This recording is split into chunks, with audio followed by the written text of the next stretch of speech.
Adik-adik, ini udah masuk bulan ke-8. Artinya kita ini udah gak jumpa selama berapa bulan ya? Ayo, ada yang bisa hitung? Dari bulan 4, 5, 6, 7, 8. Mau masuk bulan 8 berarti udah 4 bulan ya. Wah, udah lama ya. Tapi adik-adik, walaupun selama 4 bulan ini kita ibadahnya di rumah, adik-adik harus tetap semangat ya, dan harus memberi yang terbaik untuk Tuhan. Memberi yang terbaik untuk Tuhan itu gimana ya? Nah, salah satunya dari ibadah ini nih. Adik-adik, kita kan sebentar lagi mau ibadah. Adik-adik jangan jalan-jalan ya. Kakinya diturunkan, ayo, jangan dinaikin. Yang sopan, yang rapi. Kenapa? Karena Tuhan tuh melihat loh. Tuhan tuh melihat, oh anakku bagus-bagus ya. Pada saat ibadah Tuhan jadi senang. Nah, jadi adik-adik harus kayak gitu ya. Berikan yang terbaik untuk Tuhan. Apalagi pada saat ibadah ini. Jangan jalan-jalan, jangan lari-lari, jangan angkat kaki, jangan sambil makan. Oke? Sekarang kita mau memuji Tuhan. Adik-adik ayo bangkit berdiri. Ayo kita mau memuji Tuhan. Kita mau katakan, saya senang jadi anak Tuhan. Aku senang jadi anak Tuhan. Aku senang jadi anak Tuhan. Aku senang jadi anak Tuhan. Anak Tuhan tak boleh bohong. Bohong, bohong, bohong itu dosa. Bohong, bohong, bohong itu dosa. Bohong, bohong, bohong itu dosa. Anak Tuhan tak boleh bohong. Nah, adik-adik, kakak persilakan untuk duduk kembali. Kita mau berdoa, kita satukan hati kita lipat tangan, kita tutup mata dan tundukkan kepala. Kita berdoa. Tuhan Yesus yang baik, terima kasih, kami sungguh bersyukur. Seperti lagu yang telah kami nyanyikan, kami sungguh senang menjadi anak Tuhan. Kami sungguh bersyukur kami dipilih menjadi anak-Mu. Tuhan, kami juga bersyukur kalau kami boleh ibadah walaupun secara online. Kami bersyukur masih diberi kesehatan dan masih boleh mendengarkan firman Tuhan. Berkatilah ibadah kami ya Bapa, kami serahkan ke dalam tangan Tuhan. Di dalam nama Tuhan Yesus kami bersyukur dan berdoa. Amin. Nah, adik-adik, ada yang ingat gak cerita minggu lalu tentang apa? Ada yang ingat? Ya, betul. Ceritanya tentang manusia jatuh ke dalam dosa. Yang manusia yang disebutkan siapa aja nih? Adam dan Hawa. Betul. Adam dan Hawa ini adik-adik punya anak. Namanya Kain dan Habel. Nah, sekarang kita mau cerita tentang Kain dan Habel. Ayat firman Tuhan pada hari ini terambil dari Kejadian 4 ayat 1 sampai 16. Nah, setelah ini akan ada videonya, silakan ditonton.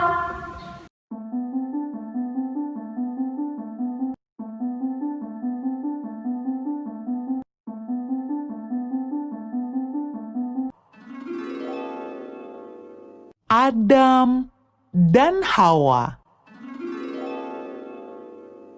Kemudian mengandunglah perempuan itu, lalu melahirkan Kain. Maka kata perempuan itu, Aku telah mendapat seorang anak laki-laki dengan pertolongan Tuhan. selanjutnya dilahirkannyalah Habel, adik Kain.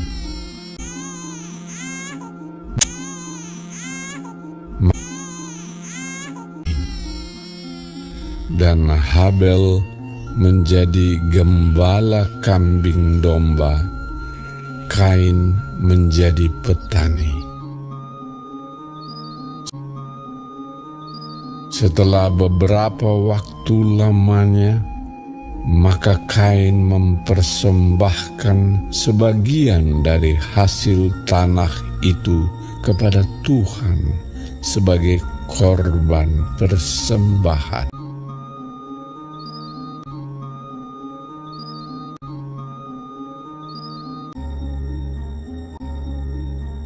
Habel juga mempersembahkan korban persembahan dari anak sulung kambing dombanya, yakni lemak-lemaknya.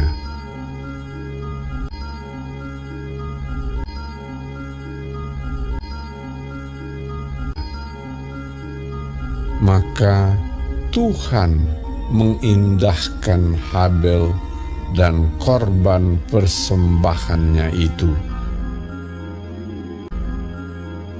Tetapi Kain dan korban persembahannya tidak diindahkannya. Lalu hati Kain menjadi sangat panas dan mukanya muram. Firman Tuhan kepada Kain, "Mengapa hatimu panas dan mukamu muram?" Ketika mereka ada di padang, tiba-tiba Kain memukul Habel.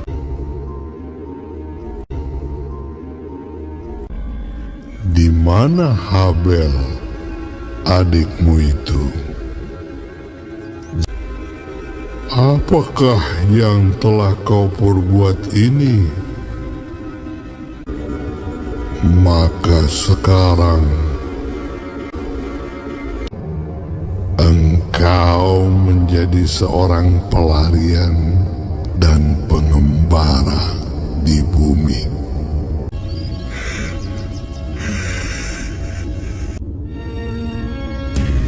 Lalu Kain pergi dari hadapan Tuhan dan ia menetap di tanah Nod di sebelah timur Eden. Oke, udah selesai kan nontonnya? Nah, seperti yang kakak bilang tadi, hari ini firman Tuhan kita terambil dari Kejadian 4 ayat 1 sampai 16.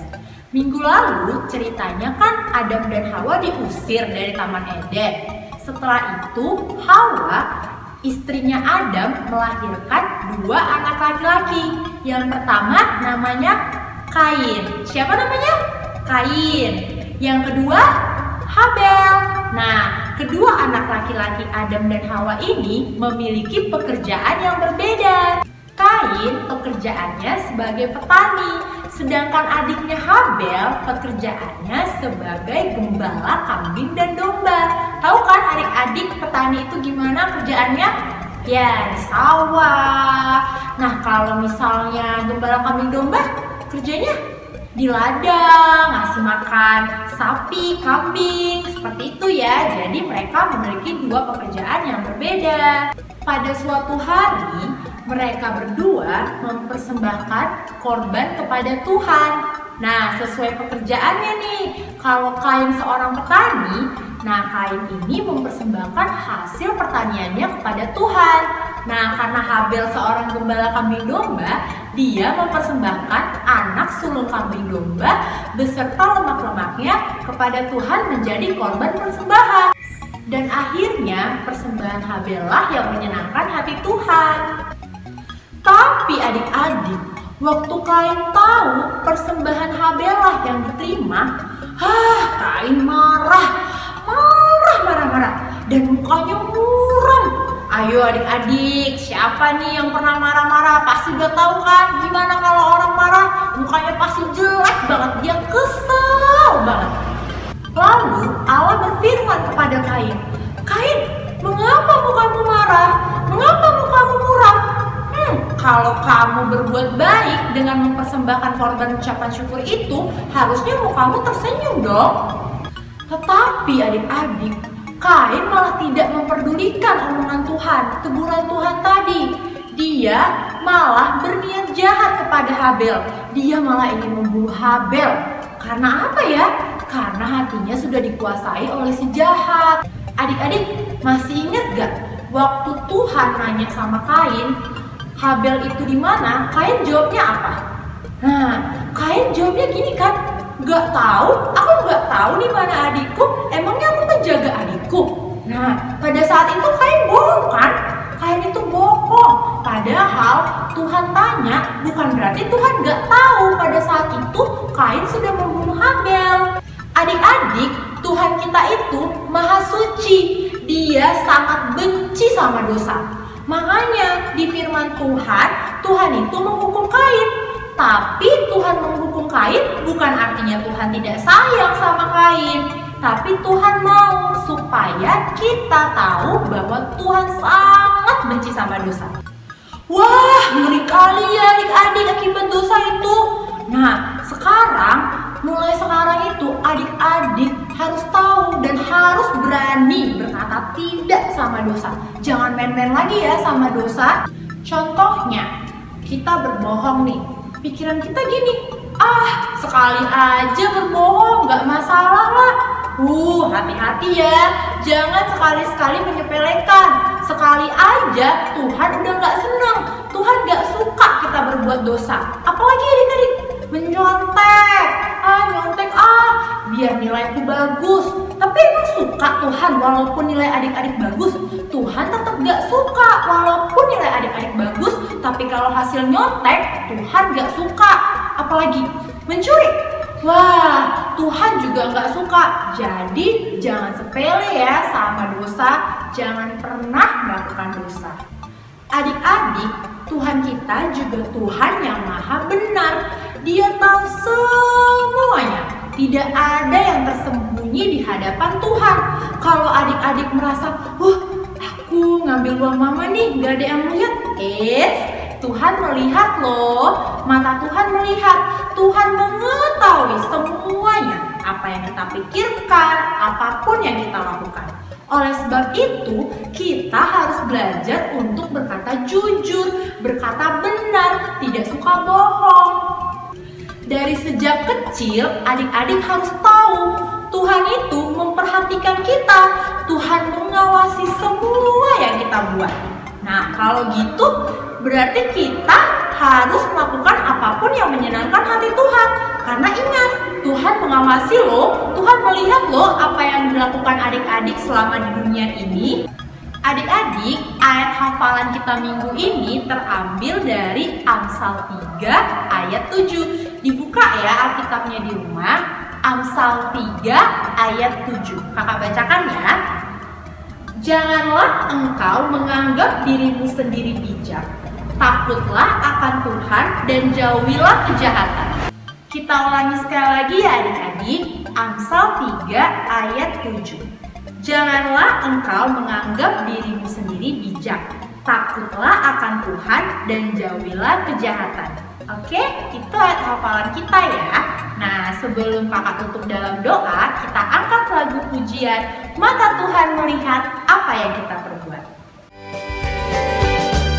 Mata Tuhan melihat apa yang kita perbuat, apa yang baik, apa yang jahat. Oleh sebab itulah jangan berbuat jahat. Ingat, Tuhan melihat.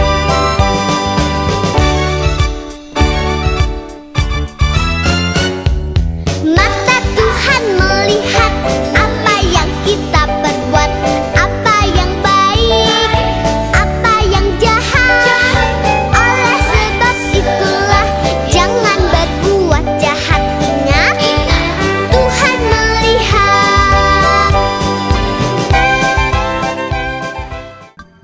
Adik-adik, kita mau berdoa, kita satukan hati kita, lipat tangannya, tundukkan kepalanya, tutup matanya. Kita berdoa. Bapa yang baik, kami bersyukur Tuhan atas firman yang telah kami dengarkan. Kami mohon pengertian yang daripada Tuhan untuk memberi pengertian kepada hati kami masing-masing agar kami dapat mengerti firman Tuhan. Dan Tuhan tolong supaya kami tidak menjadi pendengar firman Tuhan saja, tetapi kami dapat melakukan firman Tuhan sesuai dengan kehendak Tuhan. Kami berdoa ya Tuhan untuk keseharian kami dalam masa sekolah kami, walaupun kami sekolah di rumah. Kau tolong, kami mohon berikan kepintaran, kesehatan buat kami semua. Kami berdoa juga untuk papa mama dalam pekerjaannya, Engkau yang memberikan semangat, memberikan kesehatan, dan memberkati pekerjaan mereka. Tuhan, kami berdoa juga untuk negara kami di tengah pandemi ini, Engkau yang menolong pemerintahan, dokter, tenaga medis, dan semua yang turut berperan dalam menangani pandemi ini. Kami serahkan Tuhan ke dalam tangan Tuhan. Terima kasih ya Bapa, inilah doa kami. Dalam nama anak-Mu kami bersyukur dan berdoa. Amin. Ibadah kita telah selesai. Sampai jumpa di ibadah minggu depan. Selamat hari Minggu. Tuhan Yesus memberkati. Dadah.